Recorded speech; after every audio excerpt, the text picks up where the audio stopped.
Ach, das ist aber ein schönes Schloss hier. Und da soll ja auch so ein schönes Museum drin sein. Habe ich zumindest gelesen. Ich habe mich schon im Internet informiert. Und die sollen ja auch wieder öffnen. Ach, hier steht ja, am 17. März sind wir wieder für Sie da. Aber telefonische Anmeldung. Na, da werde ich doch gleich mal anrufen. Mal sehen, ob sich da jemand meldet. Die 03546 187478.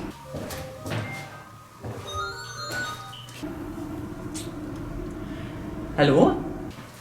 Guten Tag, das Museum in Lübben. Sie sprechen mit Frau Döring. Ach, Frau Döring sind Sie. Okay, ja, mein Name ist Frau Schultka. Ich wollte nur fragen, ob am 17. März wirklich verbindlich das Museum wieder geöffnet wird. Ja, wir haben wieder geöffnet. Seit am 17. Genau, haben Sie recht.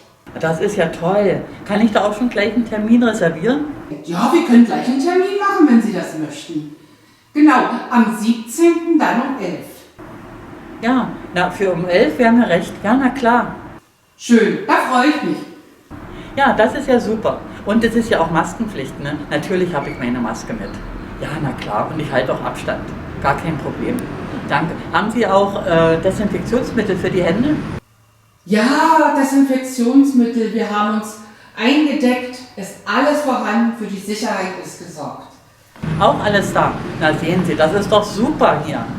Genau, schön. Also, ich freue mich. Bis auf nächste Woche. Tschüssi! Dann bis Mittwoch. Tschüss.